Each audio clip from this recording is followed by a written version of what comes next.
Hello बच्चों, good morning. स्वागत है आप सभी का हमारे YouTube channel topper mind classes में। प्यारे बच्चों, उम्मीद करते हैं कि आप सभी अच्छे होंगे। ये जो है वीडियो आप सभी के लिए बहुत ही खास होने वाला है और क्लास 10 का सबसे बड़ा चैप्टर और सबसे इम्पोर्टेंट चैप्टर जो है त्रिभुज आप सबके लिए लेकर आए हैं। एक एक क्वेश्चन को आप अच्छे से देखेंगे, साथ ही साथ बहुत सारे ऐसे ट्रिक्स भी है जो आपको इस चैप्टर में बताया जाएगा। तो प्यारे बच्चों, आप लोग बीच में वीडियो को स्किप नहीं करिएगा और अंत तक वीडियो को देखना है। क्लियर है? और अगर आप लोग चाहते हैं कि 400 प्लस मार्क्स लाएंगे तो प्यारे बच्चों आप हमारे चैनल को ज़रूर सब्सक्राइब कर दीजिएगा ताकि हमारे वीडियो का नोटिफिकेशन मिलता रहे। और साथ ही साथ प्यारे बच्चों, प्रतिदिन आपको नए नए चीज़ों का ज्ञान होता रहे। तो चलिए हमारे सवाल पर सीधा। क्वेश्चन नंबर 1 आपकी स्क्रीन पर कहता है कि त्रिभुज ABC में P और Q बिंदु भुजा AB और AC को क्रमशः इस प्रकार जो है प्रतिच्छेद करती है कि PQ समांतर BC। देखिए, एक त्रिभुज है ABC, समझ गए? जिसमें कहता है ABC में P और Q जो है ना, AB और AC को यहाँ पर ऐसे प्रतिच्छेद करता है, इसका नाम PQ है। और कह रहा है कि PQ समांतर BC। चलो, ये दोनों समांतर है। PB एक AP का मान 3 सेंटीमीटर, ये 3 है। अब PB का मान 2 है। यहाँ AQ का मान दे रखा है 6, ये कितना होगा? QC बराबर पूछ रहा है। प्यारे बच्चों, क्रॉस मल्टीप्लिकेशन कर दीजिए। ठीक है, क्रॉस मल्टीप्लिकेशन तो हो जाएगा 3 गुने भाट बराबर 2 गुने 6 12। तो भाट बराबर हो जाएगा 12/3, यानी 3 चौका 12। आंसर हो जाएगा राइट बी, 4 सेंटीमीटर। ठीक है, याद रखिएगा, ऐसे सवालों में हमेशा शॉर्टकट ट्रिक अपनाइए। दूसरा, दो समरूप त्रिभुज के क्षेत्रफल का अनुपात इतना है तो उनकी ऊंचाई का अनुपात कितना होगा? तो देखिए, इसका वर्गमूल निकाल दीजिएगा। क्षेत्रफल का अनुपात दिया हुआ है ना, इसका वर्गमूल निकालिएगा तो 9 का वर्गमूल 3 अनुपात 4 का वर्गमूल 2 हो जाएगा। ठीक है, 3:2, option number B correct answer. एकदम चटनी चटनी बना देंगे। ठीक है, एक भी सवाल नहीं छूटेगा एग्जाम में। त्रिभुज POR, अच्छा PQ है, PQR में यदि PQ स्क्वायर, यहाँ पर देखिए PQ स्क्वायर बराबर ये है P, ये है Q, ठीक नहीं? PQ का स्क्वायर बराबर PR का स्क्वायर प्लस QR का स्क्वायर। तो कौन सा समकोण है? देखिए, कौन सा समकोण है? R, option number C correct answer. कौन R समकोण है? एकदम धज्जियाँ उड़ा देंगे, एक भी सवाल नहीं छूटेगा। ठीक है, आप लोग पूरा एकदम पैसेंस बनाकर पूरा वीडियो देखिएगा। त्रिभुज ABC त्रिभुज DEF के समरूप है। ठीक, अच्छी बात है। त्रिभुज ABC त्रिभुज जो है समरूप है DEF का। क्लियर है? और तो और कह रहा है त्रिभुज ABC बराबर 36 cm स्क्वायर। अच्छा, इसका एरिया जो है ना 36 है और इसका एरिया 49 है। ठीक, तो दोनों भुजा की संगत भुजाओं का अनुपात क्या होगा? इसका रेशियो निकाल लीजिए ना और इसका वर्गमूल कर दीजिएगा।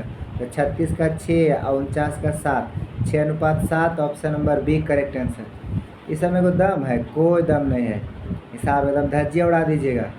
यदि दो समरूप त्रिभुज का क्षेत्रफल का अनुपात 25:64 है तो संगत भुजा रूट निकाल दीजिए। 25 का 5 और 64 का 8, 5:8 आंसर, ऑप्शन नंबर सी। एकदम धड़ाक से मारिए, देखते ही सवाल आंसर मारिए। 6 में त्रिभुज ABC में, अच्छा ABC एक त्रिभुज है, ये हो गया A, ये हो गया B। क्यों हम जानते हैं ऐसे कि ये भी होगा? क्योंकि कर्ण लिखा हुआ है। AB स्क्वायर बराबर BC का स्क्वायर प्लस C स्क्वायर। तो कौन सी का मान 90 डिग्री होगा? Option number B correct answer. ये सब सवाल में कोई दम नहीं प्यारे बच्चों, लेकिन हाँ मायने रखता है आप मार पाते कि नहीं।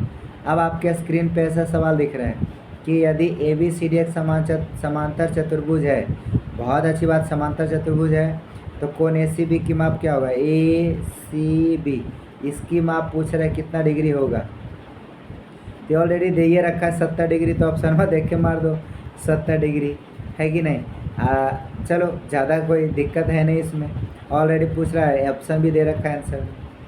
8वां सवाल कि त्रिभुज ABC में बिंदु D और E क्रमशः भुजा AB और AC को इस प्रकार काटता है कि डी समांतर बी सी यदि ए बी बटा ए डी बटा बी डी बराबर 1/2, ए सी बराबर 27, तो इसी बराबर क्या होगा?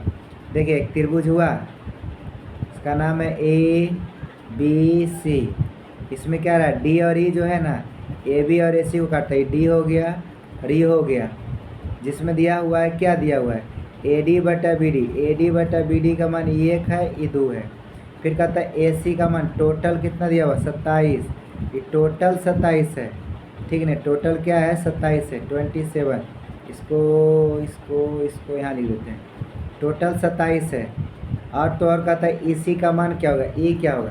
तो जैसे इसमें टोटल दिया हुआ इसमें भी टोटल निकालिए, 3 हो जाएगा।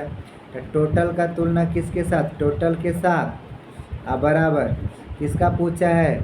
इसी का पूछा है ना, इसी का। तो इसी का तुलना इधर वाला के साथ। इसी का तो हम खुद नहीं जानते, इधर वाला 2 है, इसका गुना कर दीजिए। तो इसी बराबर 3 दूना 6/27। अच्छा गड़बड़ है क्या?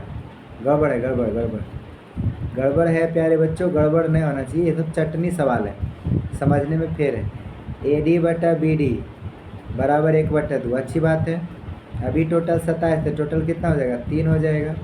छोटा का तुलना छोटा के साथ, अब बड़ा का तुलना बड़ा के साथ। ए सी का मान 27 है, ई सी का मान क्या होगा? निचले ने पूछा है। हाँ आराम से बन रहा है कि वही तो कह रहा है। इधर वाला छोटा लेंगे बी डी 2, इधर भी छोटा लेंगे ई सी, नहीं जानते हैं, बराबर लिए ना। इधर वाला फिर इधर लेंगे ना, इधर वाला लिए कौन? बड़ा वाला। इधर लेंगे कौन? 27। अच्छा हाँ, 27 दूना 54 आ गया। भाट बराबर हो जाएगा 27 दूना 54 अब बटा 3। तो 3 से काटेंगे, 3 कम 3 18 दूनी 36 18 54। Option number B correct answer. Clear है? B correct answer. 9 के बाद 9 नंबर कहता है इस फिगर में बताइए एल एम समांतर एफ जी है। तो ये एल एम है, इसको ना जूम कर देते हैं, एक बार जूम कर देते हैं तब आप लोग को ज़्यादा क्लियरली समझ में आएगा, ठीक है? चलिए जूम कर दिए। अब आप फिगर को देख पाए होंगे कि इस फिगर में कह रहा है ये जो एल एम है ना, ये समांतर है किसका? एफ जी का, इसके समांतर नीचे वाला का, समझ गए? तो कहता है एल ई का मान क्या होगा? एल ई पूछा है। तो प्यारे बच्चों आप देख पा रहे होंगे कि एल ई का पूछा है, हम नहीं जानते हैं क्या होगा। इसके नीचे दिया हुआ कितना? 7.2 बराबर, इधर है 1.8 और इसके नीचे है 5.4। मैंने बोला क्रॉस मल्टीप्लिकेशन करिए। तब भाट इंटू 5.4 बराबर ही हो जाएगा 1.8 इंटू 7.2।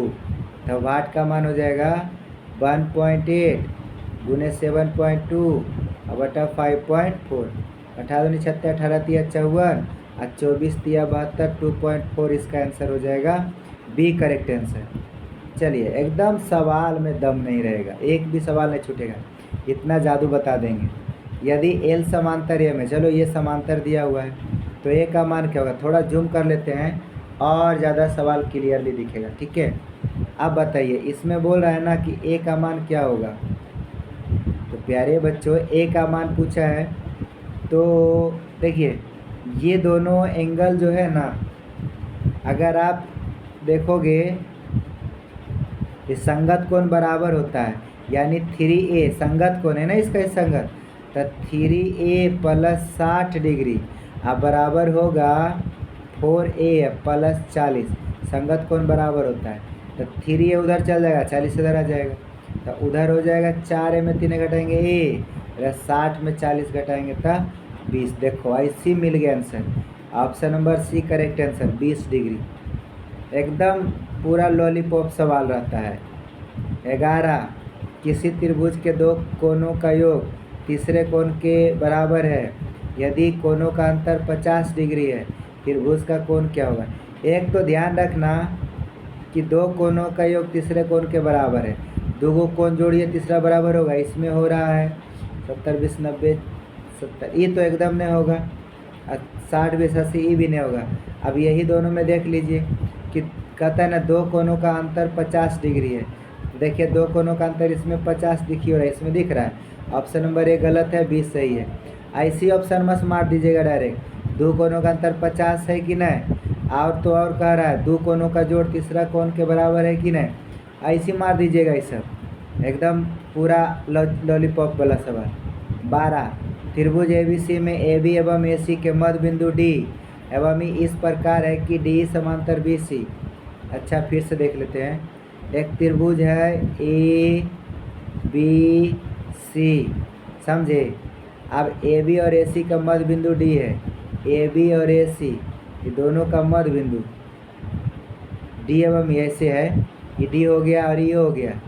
अब कहता है DE समांतर BC है, BC का मान 8 है, ये देखो 8 दिया हुआ है, तो DE का मान क्या होगा, DE का मान क्या होगा। तो प्यारे बच्चों इसका ये जो मान होता है नहीं, इसका आधा होता है, तो 8 के आधा कितना हो जाएगा 4। Option number C correct answer. समझ गए, आधे होता है 4 हो जाएगा। 12 के बाद 13 दो समरूप त्रिभुज के संगत भुजाओं का अनुपात दिया हुआ है 4:9। क्षेत्रफल पूछेगा, वर्ग कर देना। 4 का वर्ग 16 और 9 का वर्ग 81 answer. Option number B correct answer. सवाल में एकदम ऐसे ही ठोक ठाक के रखो। चलो इसको भी जूम करते हैं। देखिए ये सवाल है आपके स्क्रीन पे। कहता है ना कि यदि L समांतर M हो तो D का मान क्या होगा। अभी समांतर है, अभी जस्ट कुछ देर पहले ऐसे हिसाब बताया। संगत कोण बराबर, अच्छा संगत कोण है तो दोनों जोड़ेंगे ना तो 180 डिग्री आएगा, यानी 3D अब प्लस 50 अब प्लस इसको जोड़ दीजिए 2D अब प्लस 20 ने है 20 है। अब जोड़ देंगे प्यारे बच्चों तो आता है 180। ठीक है, एक ही ओर के अंतः कोणों का योगफल 180 डिग्री होता है। अब हल करिए 3D और 2D 5D अब प्लस 50 20 70 बराबर 180। यहाँ से हल करोगे 5D बराबर 180 में 70 घटा देंगे 110, D बराबर 110 अब बटा 5 काट देंगे तो हो जाएगा 22 डिग्री। 22 पचे दहतल से option number A correct answer. चलिए इसी प्रकार से अगला सवाल 15 सभी समबाहु त्रिभुज क्या होते हैं, समरूप होते हैं। Option number A correct answer. इसी प्रकार से हमारा अगला सवाल है, एक मिनट ये छूट गया है ना, ए भाइयों हाँ चल जाता है भाई। चलिए ये सवाल 16 दो समकोणिक त्रिभुजों में उनकी संगत भुजाओं का अनुपात सदैव समान रहता है। अगर समकोणिक त्रिभुज है ना, समकोण त्रिभुज है, संगत भुजाओं का जो अनुपात है सदैव समान रहता है। किसने कहा था, याद रखिएगा ये पाइथागोरस प्रमेय कहा था, पाइथागोरस प्रमेय। ठीक है, पाइथागोरस प्रमेय। इसी प्रकार से अगला सवाल कहता है कि एक समबाहु त्रिभुज ABC की एक भुजा 12 है, इसकी ऊंचाई क्या होगी। तो ऊंचाई पूछा है ना, हम एक बार इसको एक्सप्लेन कर देते हैं, बड़ा ट्रिक भी बता देंगे तो आराम से निकाल लोगे। देखो ये ऊंचाई पूछा है। अब प्यारे बच्चों इसका फाइनली ई दिया हुआ है ए, मान लो दिया हुआ है ई दिया हुआ है बटा 2। ठीक, तो ई जो निकलेगा ना अंडर रूट कर्ण स्क्वायर यानी ए स्क्वायर माइनस इसका स्क्वायर ए बटा 2 का स्क्वायर। हल करोगे तो दूना 4 में से घट गया √3 a बटा 2 ये आएगा। हल कर दो √3 बटा 2 गुने ए का मान कितना है 12, 2 छक्का 12, 6 √3 आंसर आएगा 6 √3। Option number B correct answer. वैसे भी ध्यान रखिएगा ऊंचाई का सूत्र यह होता है √3 बटा 2 है। समबाहु त्रिभुज की ऊंचाई का फार्मूला होता है √3 बटा 2। याद रखिएगा √3 बटा 2 ए का मान जितना देगा मान के डाल के निकाल दो। चलिए बाबू इसके बाद हमारा सबसे जो है मोस्ट इम्पोर्टेंट क्वेश्चन, समरूप त्रिभुजों में संगत ऊंचाई दिया हुआ है। संगत भुजा 3:4 है। अब कहता है ना उनके परिमाप बताइए। तो नॉर्मल है संगत भुजाओं में भुजा का रेशियो इतना है तब परिमाप का रेशियो कितना हो जाएगा, हमारे ख्याल से तो यही आ जाएगा, क्योंकि इसमें मल्टीप्लाई 3 से करोगे इसमें भी 3 से मल्टीप्लाई करोगे 3:4 हो जाएगा। ठीक नहीं प्यारे बच्चों, ऐसे 3 तिया 9 और 4 तिया नहीं 3:4 होगा ऑप्शन नंबर ए। ठीक है, चलिए 18 के बाद 19 कहता है त्रिभुज डी एफ और पी क्यू आर में दिया है कोण डी बराबर कोण क्यू, मतलब एक त्रिभुज ना डी ई एफ है और एक त्रिभुज पी क्यू आर है। कोण डी का मान कोण क्यू के बराबर है, राइट। कोण आर का मान कोण ई के बराबर है, तो कौन सा सही है? कोण एफ बराबर होगा कोण पी, कोण एफ बराबर कोण पी, ऑप्शन नंबर ए। ठीक है, ऐसे भी सवाल में बच जाता है अगर आप कॉमन सेंस लगाइएगा तो। 19 के बाद 20, पाइथागोरस प्रमेय का संबंध किससे है? तो पाइथागोरस प्रमेय का संबंध समकोण त्रिभुज से है। क्लियर है प्यारे बच्चों? चलिए, तो आप लोगों को हमारा वीडियो कैसा लगा हो, आप लोग अंत तक देखे हैं, thanks for watching this video. आप लोग से रिक्वेस्ट है कि अगर वीडियो अच्छा लगता है तो लाइक करिए, कमेंट करिए और वीडियो को ज़्यादा ज़्यादा शेयर करिए। बाकी वीडियो में अंत तक बने रहने के लिए आपका बहुत बहुत धन्यवाद। आपका दिन शुभ हो।